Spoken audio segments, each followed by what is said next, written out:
at iba pa pong procedures sa heart. Napakalaking bagay po ito. At kailangan po, alam natin lahat na sa Pasig ay ang isa sa pinakamalaking dialysis center sa buong Pilipinas, yung ating pong mega dialysis center. Last year din po, nagpasa po tayo ng ordinance, kinonvert na po natin yung ating child's birth. Alam niyo po yung child's birth kung saan? Yes! Sa Kapasigan, tama. Ngayon po si Child's Hope at General Hospital na po siya. Ang pangalan na niya, Pasig Hope Medical Center. Dati-dati, specialist lang siya sa bata, pediatrics. Ngayon ho, pati sa adults, pareho natin. Specialista na rin siya. At ngayon ho, undergoing renovation po siya para na rin tayo nagdagdag ng isa pang ospital.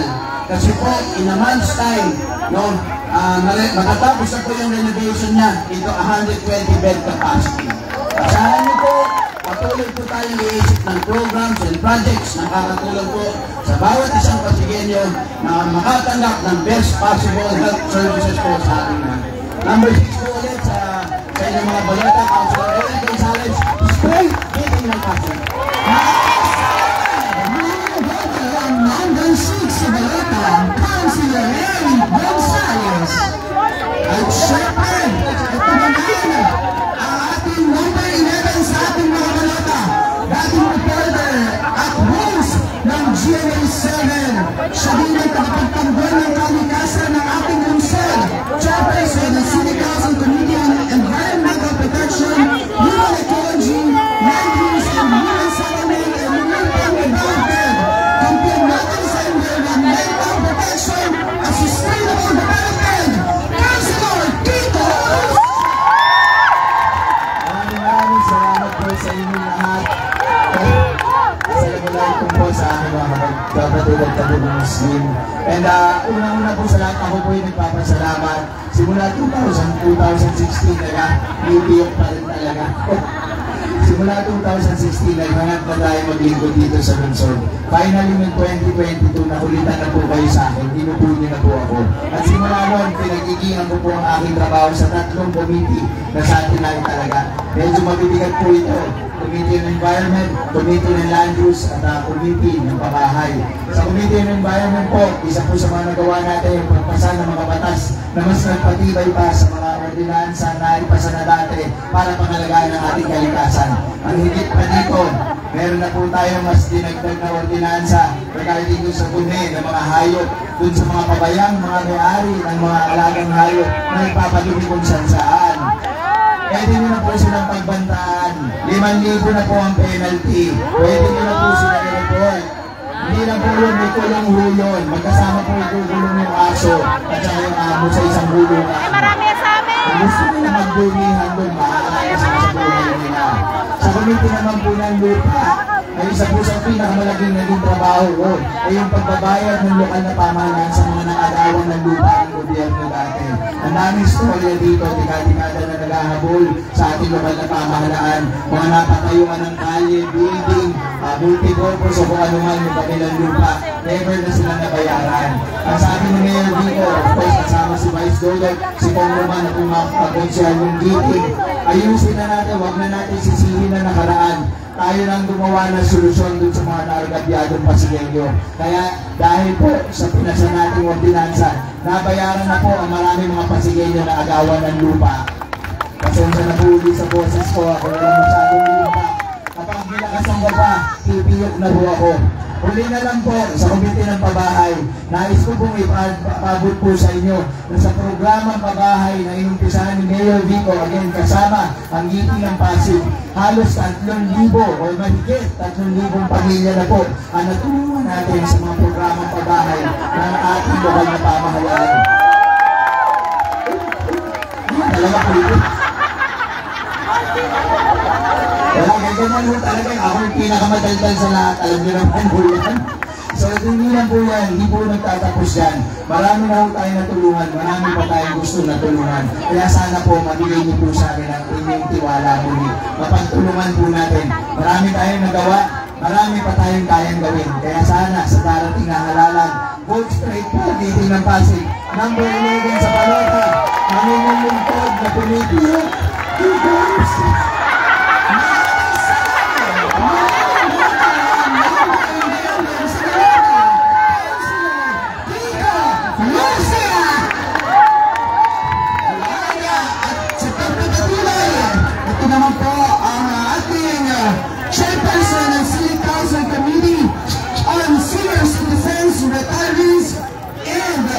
Veterans Affairs, Cooperatives and Livelihood, kampiyon natin sa pangangalaga sa mga sektor ng senior citizens at kooperatiba.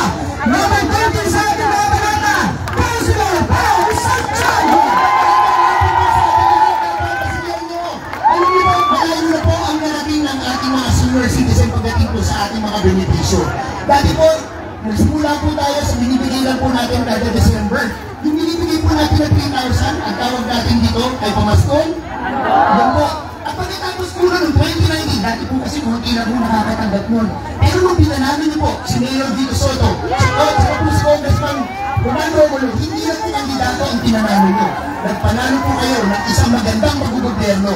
At kung 2022 po, nung pinanamin niyo na po ang hiling ng Pasig, kasama po si Vice Mayor Dodot Jaworski, mas tayo pa po lumawak po ang ating benepisyo. Kung dati lamang po, ang nakakatanggap ng ating benepisyo, ngayon po, ay marami na nakakatanggap ng ating benepisyo.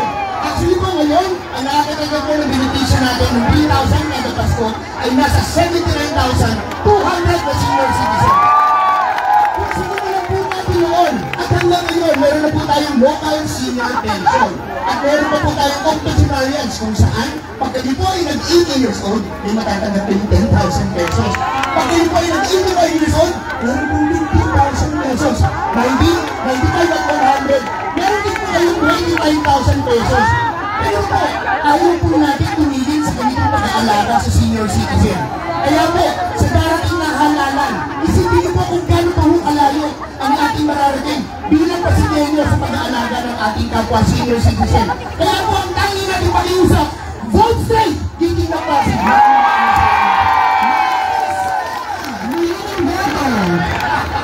Ang number 13 sa balata, Councilor Paul Santiago. Yan at syempre, ito naman, number 14 sa ating mga balata, NGO at community leader na namuna sa pagbuo ng Pasig City CSO Academy para sa capacity development ng civil society. Kinilala ng DILG at ng iba pang institusyon ang programa bilang best practice. Kampiyon natin sa people empowerment. Number 14, Councilor Coach Coach. Ayan, magandang hapon sa lahat. Para sa mga waray-waray, maupay ng kulok.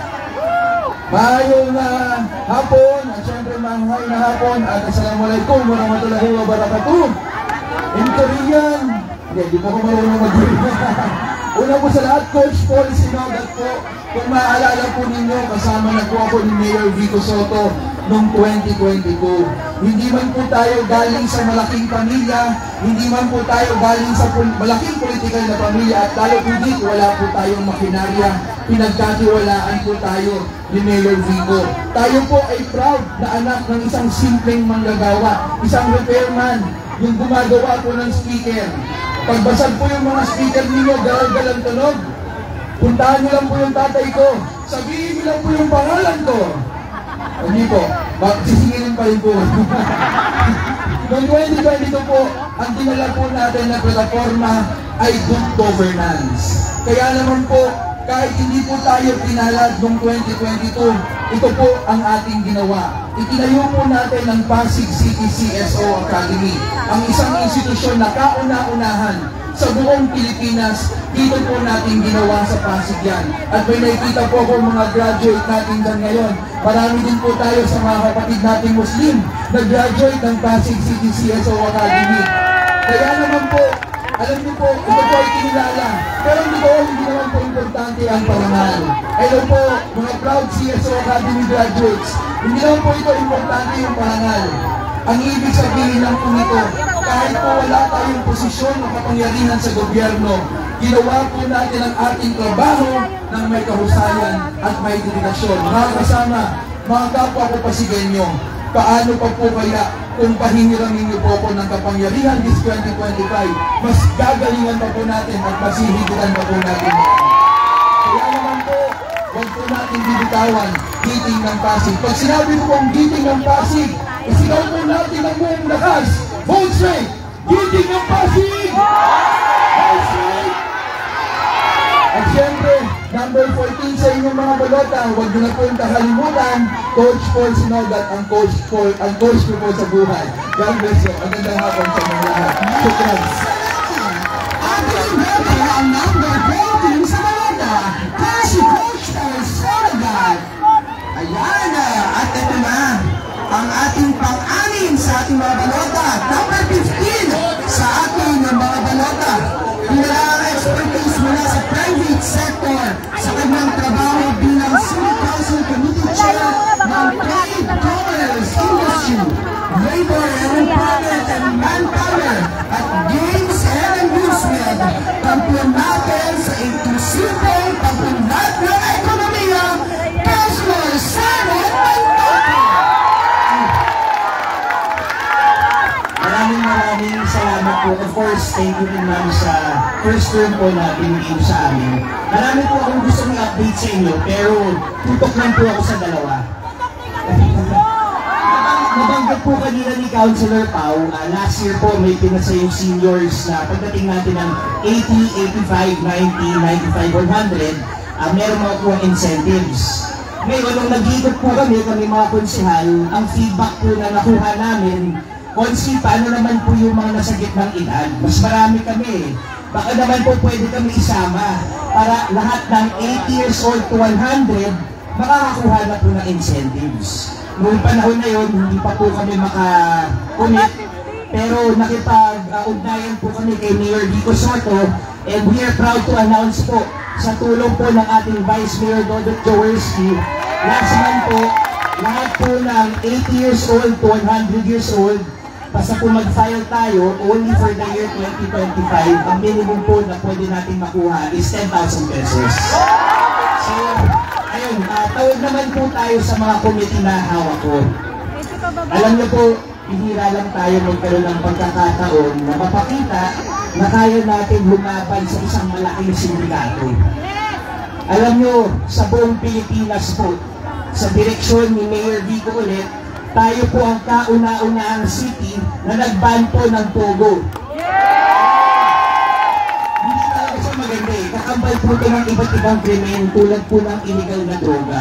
Kaya wala po talaga siyang pwesto dito po sa lungsod natin.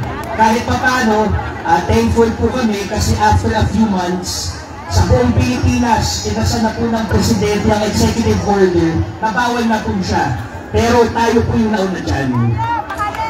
Alam mo, dapat din alam din ng taong bayan, halos lahat po ng incumbent giting ng Pasig, pumirma po sa ordinansa na nagbabawal ng Pogo. Ano po ang mensahe natin dyan? Ano po ang mensahe ng giting ng Pasig sa pagpirma? Kami po dito, hindi namin ipapagpalit sa pera ang dignidad namin. Hindi namin ipapagpalit sa pera yung pagmamahalan natin, ma'am.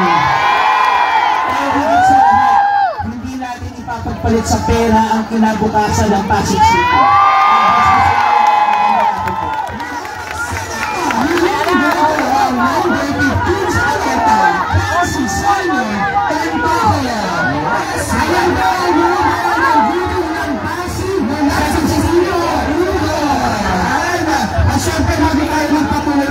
Gusto ko marinig muna yung ating giting ng Pasig.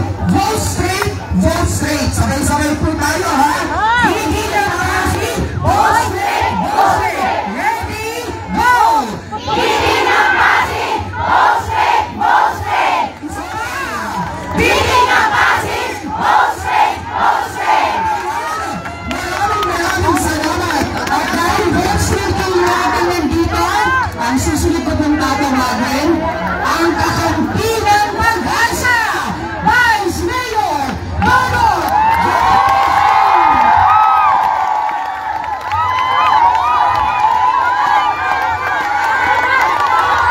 Isang magandang hapon sa ating lahat.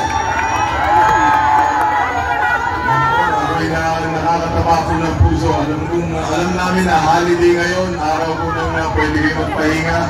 Merry Fiesta, nasa inyong mga bahay-bahay kayo. Andito kayo, kasama ng meeting ng Pasig. Maraming salamat. Alam nyo, dito po sa ating lungsod, alam naman natin, napakalayo na ng marating natin bilang isang lungsod. Lahat po ng mga pagbabago, siguro naman kaya kayo nandito. At dahil ramdam ninyo ang pagbabago ng ating pamahalaan. At dito natin may pagkakaila ng pagbabago nito at dahil nasimulan po ng isang tao na nangangalan Mayor Vico Soto. At totoo lang naman, no? Kahit nasa labas po tayo ng ating lungsod, pag nalaman kayo ay Pasiggenyo, anong sasabihin ng mga tao? Ang swerte nyo, magaling ang Mayor Vico. Pati nga yung pagkalabas sa Pasig, sabi nila, pwede ba lumipat na kami sa Pasig? Ay, nakakatawag po bilang isang Pasiggenyo. Kaya ako po, pinapaalala sa atin to. So, dahil, alam nyo, itong nakakalungkot nga, ngayon palapit po ang eleksyon. Meron po tayong eleksyon. Dahil po sa nais makaupo ng iba, sinisiraan ang pangalan ng ating buting ngayon. At bilang Pasiggenyo, hindi po bilang vice mayor ninyo, bilang isang Pasiggenyo, nakakasakit po ng tandaan. Pero ako'y naniniwala rin naman mga Pasiggenyo ay matatalino. At hindi basta naniniwala sa mga pangangirap pagluluto. Ano ba? Kaya sa susunod na eleksyon, pakita ko natin, i-landslide victory natin, Mayor Vico Soto! Tumindig po ang giting ng Pasig sa pumumuno ni Mayor Vico sa isang malinis na pamamahala, isang mabuting paggogobyerno. Ito po ang angkla pundasyon ng giting ng Pasig, good governance. Sabi nyo ba, hindi daw importante ang good governance. Pero ito rin po dahilan bakit po ang Pilipinas ay napag-iiwanan na ng ating mga kapitbahay na bansa sa buong Asia. Pati ang Vietnam, naiwanan na po tayo. Hindi lang po ang problema ng korupsyon dito sa ating lungsod sa Pasig. Yan po ay kalat sa buong Pilipinas. Kaya po kakaiba tayo sa ating lungsod. Pero ngayon nais ko naman po na ipaliwanag sa inyo bakit importante ang good governance. 2019, binigyan nyo ng mandato ang ating mayor. Pinuntan niya yung dating administrasyon. Ang namanan niya kung budget doon, magkano? 10 billion pesos. Pero dahil nga, tumitig siya sa isang pamahalaan na malinis. Tinamaan pa tayo ng pandemya, 2 kalahating taon, halos nakasara po. Naka-lockdown tayo lahat, sarado lahat mga komersyo. Pero imbes na bumaba ang koleksyon natin, yumaman pa ang ating koleksyon. By 2022, ang budget ng Pasig nasa 13.5 billion. By 2024, 15 billion. 2025, parang mali yan. 2023, 15 billion. 2024, 17 billion. And 2025, 22.4 billion. Sa loob po na kakaisa po lang ng 2025. Actually, 5 taon pa lang po nakikalipas. Mahigit doble na ang tinasta natin niya. Bakit? Dahil ngayon, alam ng taong bayan, ang pera ng taong bayan napupunta sa tama, hindi napupunta sa bulsa ng politiko. Ang tao ngayon willing na magbayad ng buo. Dati magbabayad ng 100, sasabihin mo na tatanggap. Huwag na kayo magbayad ng buo. 60 na lang bayad nyo, may discount yung 40, pero 30 lang yung resibo. 30 po, amin hati-hati na lang. Ginawa po ni Mayor Vico, tinanggal niya po yun. Kaya napang-importante po ng leadership, by example. Dahil sa Mayor, sinabi niya, walang SOP sa taas. Tanggalin lahat ng kickback ng Mayor's office. Siyempre, nahiya na humingi yung iba. Lumaraw, pag meron po yung Mayor, siyempre, hihingi yung Vice Mayor. Pag meron yung Vice Mayor, hihingi po yung Konsyal. Pag meron yung Konsyal, hihingi bawat isang opisina sa loob po ng City Hall. Ang tanong, ano ang natitira sa tao? Halos wala na. Ito po ang dahilan ba't di tayo umusad bilang isang lipunan. Kaya nga, dito sa Pasig, kakaiba po tayo. At napakaswerte po tayo dahil meron po tayong ganitong klase mga pananaw ng ating mga liderato. At kami nagpapasalamat sa mga tiwalang binibigay ng taong bayan sa inyo. Ngayon, nandito naman po tayo. Humingi naman kami ng tiwala sa inyo. Kaya sa darating na eleksyon, alam ko naman ang gagawin ng taong bayan. Kahit na nagkalat ang ayuda.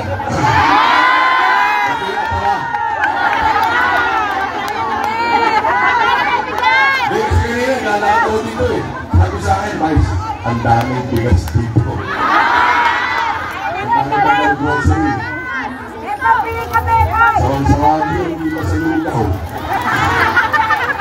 Pero ang pinakamagandang narinig ko, sabi niya, Vice, huwag kayo makalala. Kahit dito, sa Pasig, hindi namin binibenta ang aming kinabukasan.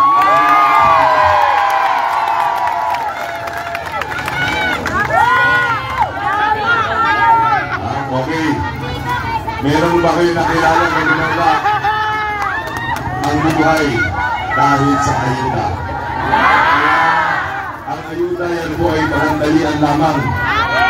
Yan po ay ngayon meron, bukas wala na. Pero ang programa po ng gigiting ng Pasig ang mahaba. Ang programa ng gigiting ng Pasig ang aking tinabangan ng mga susunod na henerasyon ng kabataan ng Pasig. Ano ba ang mga programa ng ating lungsod? Yumaman ang kapangbayan. Ay nasabi na ho kanina ni Pao Santiago, unahin natin sa social services. Ang ating senior citizens, dati, aminin po natin, dati bago panahon ni Mayor Vico, hindi naman po lahat ng senior natin may benepisyo. Pinipili kung sino ang dapat bigyan. Kung sino ang malakas o malapit sa kusina, siya ang meron bibigyan. Pag-upo ni Mayor Vico, hindi tinatanong kung sino ang kakampi, sino ang kalaban, basta ikaw ay pasigayin mo.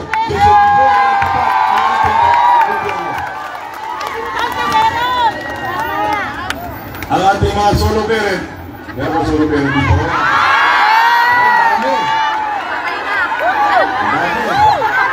Ang solo parent, baka hindi niya alam, sa buong Pilipinas, lima lang ang lungsod na nagbibigay ng suporta sa mga solo parent sang-ayon sa Solo Parent Act na binasan ng Kongreso.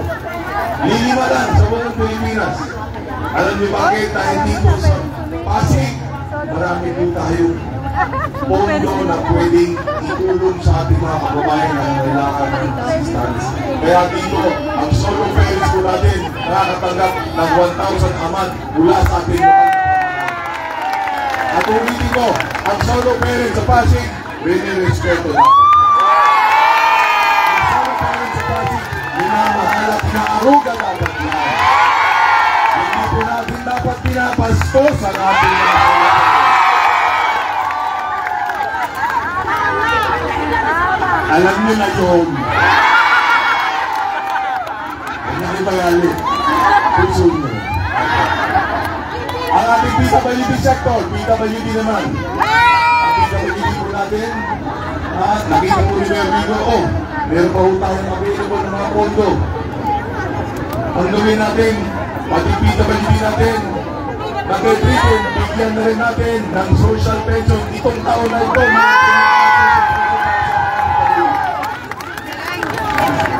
Ulitin ko, lahat po ito mula sa senior, sa solo parents, sa PWD, kailangan po ng pondo ito. Bakit meron po tayong programa na ipapalawak po natin? Simple lang po ang dahilan. Dahil dito sa Pasig, ang mga liderato ninyo, hindi ninanakaw ang pera.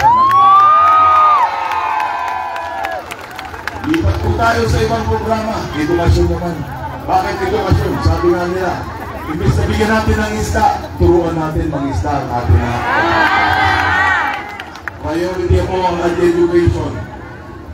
Nung isang 2 weeks ago, nandun po kami sa nagpayong, sinabi po sa akin yung isang dati kong leader, Vice, nung tumakbo kong mayor noong 2007.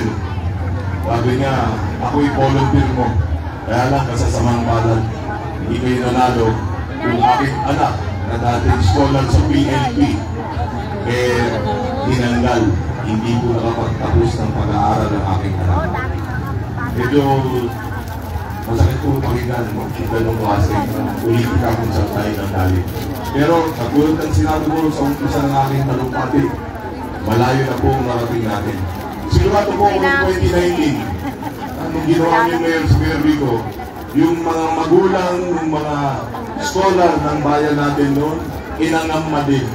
Baka sila ay matanggal sa scholarship program ng ating lokal na pamahalaan. Pero anong ginawa ni Mayor Rico? Imbes na magbawas ng scholar natin, nagdagdag pa siya. Mula 11,000 scholars in 2019, 25,000 scholars sa po ang yungsot ng Pasig.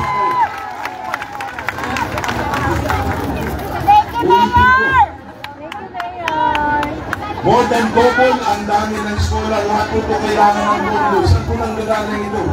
Nagagaling po ito doon sa good governance. Kaya po importante yung good governance. Hanggang college po ang programa ng ating lungsod. Ang PNP, dati may bayad. Tama, mali. Kalahati yan, binabayaran ng magulang, kalahati yan, subsidize ng ating lokal na pamahalaan. Pero alam nyo, ngayon libre na ang PNP. Kaya allowance ka mo natin sa ating lungsod. PNP ka, o doon libre ka na. Pero alam mo ba, libre ang PNP? Ito, hindi nyo lang, no? O bakit libre ang PNP? Yan po ay dahil sa isang batas. Isang batas na nagsulat ng isang congressman. Yan po ay walang iba kung hindi ang sarili natin congressman Romano. Pero hindi nyo po mas lalong alam, hindi lang po dahil sa batas na libre ang mga kabataan natin sa Pasig sa PNP. Dahil po sa Unipass Law na pinasa ng ating congressman, lahat ng state universities and colleges sa buong Pilipinas, ang kabataang Pilipino na nakakapag-aral ng libre ngayon dahil sa Congressman ng Pasig, Congressman Romano. Maraming salamat po. At tayo po, kailangan po tayo maging proud sa mga leader po natin. Priority talaga ang education. Ngayon pagdating mo ng 2022, nag-usap po kami ni Mayor. Kasi ang problema po ang PNP, 1,300 po ang capacity niyan para tumanggap ng mga bagong aplikante. Ang nag-graduate po sa buong Pasig ng mga senior high school students natin nasa 8,000 sa kada taon. So halos 7,000 po ang hindi nakapag-aral ng ating mga. Ito ang dahilan dahil kaya meron tayong sikulo na kahirapan na hindi mo mapigil-pigil sa ating lungsod. Kaya po nag-usap kami at ngayon meron po tayong bagong programa. Noong 2022, nag-umpisa po tayo, o 2023, nag-umpisa tayo ng isang programa na tinatawag po na Pag-asa Scholarship Program. Kung saan nagbibigay pagkakataon makapag-aral ang ating mga anak sa Pasig na hindi po tinitignan ng grados. Kasi ang PNP by ranking, ang tinitignan po dito social standing. Anong ibig sabihin mo? Ang binibigyan pagkakataon makapag-aral ang pinakamahihirap natin mga pamilya. Na hindi dapat dito sa Pasig, hindi po dapat maging malapit ang kahirapan para makapagtapos sa ating mga anak sa kanyang pag-aaral ng pamilya. At proud po ako na sabihin sa inyo, i-report sa atin ngayon na halos 2,000 na po ang ating mga mag-aaral na nag-aaral sa Pasig Catholic College at Arellano University dito sa Barangay Nagola. Saan po kayo nakakita ng isang lungsod na ang ginaan para sa unang taon ng programang ito ay 120 million. Sa susunod na taon, magtotobre. Bakit? May papasok ulit na first year. Yung first year magiging second year. Yung second year magiging third year. Ang third year magiging fourth at di papasok na papasok. 120 million po sa loob ng 4 na taon by our fourth year ang mailalaan na pondo. Makapag-aral lang ang mga kabataan Pasigueño aabot ng halos kalahating bilyong piso. Maghanap kayo sa buong Pilipinas ng ibang lungsod na mayroong ganyang klaseng programa na para walang makapagtapos sa ating mga anak. Kasusunod na tayo nyo pag kami bigyan niyo ulit ng pagkakataon, meron po kaming bagong naisip na programa. At ito ay sangayon din sa mga programa na itutulong ng ating congressman sa Kongreso. Ang tinatawag po nito dito yung multiple education pathways. Aminin po natin, hindi lahat ng ating mga anak ay college ready. Yung iba po, pwede naman po sa skills enhancement or development, sa technical or vocational. Pero ang gagawin po natin, i-match natin sa mga industriya, sa mga negosyo na kailangan natin dito sa Pasig para ang ating mga anak, pagkatapos po ng high school, diretso po sa skills training, technical, vocational, pagkatapos po ng kanilang pag-aaral, 6 na buwan, 1 taon o 2 taon, diretso po sila sa trabaho, magkakaroon po inyong mga anak na marangal na anak. Kaya po kailangan namin ulit ng inyong tiwala. Ang huling programa na lang. Actually, marami po yung programa natin. Mamaya, narinig nyo naman yung mga pabahay natin, ay yung mga programa natin sa iba't ibang mga sektor. Nandiyan po, narinig nyo na. Matatagdagan pa ng ating ibang mga konsehal mula sa pangalawang distrito. Pero ang huling gusto kong bigyan ng pansin ay yung health. Bakit po yung health? Nabagay po ni Councilor Eric Gonzalez. Kasi po yung ating mga kabundalay, sinasabi, papatayo lang ng mga bagong ospital kung ano mga sinasabi. Ang tanong, ang PCGH natin, kung hindi niyo po alam, ang PCGH ay isa po sa multi-awarded local government hospitals sa buong Pilipinas. Awarded ng Department of Health at PhilHealth. Marami pong mga bagong makina, nabanggit po ni Councilor Eric, pati na po isa puso, cardiac catheterization lab. Ayan po ay para, na dati pupunta ka pa sa heart center para magkaroon ng angioplasty. Ngayon, dito na sa sarili natin PCGH, kaya na gawin yung ganyang klaseng operasyon para sa mga pasyente. Well, bakit? Anong complaint sa PCGH? Ang PCGH ay palagi daw puno. Tama, yan ang problema natin. Puno. Bakit puno ang PCGH? Ito, kausap ko yung medical director, tinatanong ko sa kanya, anong problema? Bakit palagi tayo puno? Ang sagot niya, Vice, ang problema natin, 30 to 40% ng mga emergency cases na tinatanggap natin sa PCGH na gagaling sa kainta. Kasi ang PCGH ay nasa boundary ng may bunga at ng kainta. So yung pag-may sakit yung mga sa kainta, mga kapitbahay natin, Taytay at iba pang mga bayan sa lalawigan ng Rizal, dahil magandang ospital ng PCGH, dyan po nila tinatakbo. At ayon sa ating batas, hindi po pwede ipagtakbo yan ang nahanap ng gamutan o paggamutan. Kasalanan maraming na opisalis yan. Hindi na po namin kasalanan yan. Pero para po magbigyan ng lunas sa problema nito, noong nahan 2022 pa, napag-usapan na namin ni Mayor Vico to. At anong sabi ni Mayor Vico? Meron po tayong isang hospital pa, di ba? Yan po nga yung Child's Hope. Na imbes na magpatayo tayo ng panibagong hospital, i-upgrade na lang natin yung Child's Hope natin. So ngayon, mula 60 bed capacity, naging 120 bed capacity instead of Children's Hospital. Sa pag-General Hospital ngayon, ang Hope Medical Center natin. Ang Pasig City ngayon, proud na natin pwedeng sabihin, hindi lang po iisa ang ating General Hospital. Dalawa na po ang General Hospital ng ating Pasig. Para po malaman ng lahat, kasama na rin po yung aming mga katunggali. Ang nakalaan na budget po para sa ating healthcare o programa para pangkalusugan ay malhigit 5 billion piso itong 2025 pa lang.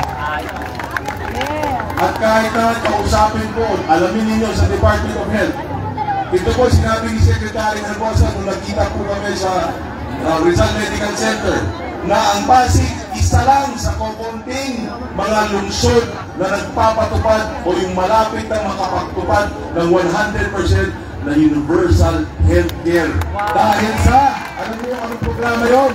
Yung no balance billing para sa mga Pasigenyo. Kaya ang mga kaibigan, kailangan po natin maging mapanuwi kung darating na eleksyon. At panghuli kong punto, kailangan bigyan niyo po kami ng mga katamping tunay. Alam niyo, sinabi ni Councilor Simon Tantoco kanina yung nangyari po sa Pogo. Alam niyo yung Pogo? Ito yan, ang nauna dyan dito ay ang Pasig City. Inindigan po namin yan, ang Pogo. Pero para rin malaman ninyo, 10 sa 12 ang pumirma Sabi niya kasi, halos lahat eh. Ako, didiretsuhin ko na kayo. 10 sa 12 konsehal ang pumirma para ma-approve ang POGO na yan, ang anti-POGO na yan. At proud ko pong sabihin sa inyo, lahat ng 10 yun, miyembro po ng giting ng Pasig. Kaya ako'y nakikiusap na matindi sa inyo. Pag hindi po pareho ang direksyon, kung hindi po pareho ang prioridad, kung hindi pareho ang aming mga pagmamahal at pangarap para sa bayan ng Pasig, hindi po tayo magkakaisa ng pupuntahan. Kailangan bigyan nyo kami ng mga kakampi, ng mga konsehal na pare-pareho ang prinsipyo. Pwede bang makiusap sa inyo? Na sa pagkakataon ng 2025, hindi lang 10 sa 12, pero gawin na po natin 12 out of 12 state giting ng Pasig. At panghuli, huwag mo naman kakalimutan yung 3 ulo. Baka kami 3 makalimutan nyo. Anong number namin? Anong ibig sabihin? Number 1, Congressman Roman Romulo. Number 4, Mayor Vico Soto. Number 3 po, Vice Mayor Robert Duarte.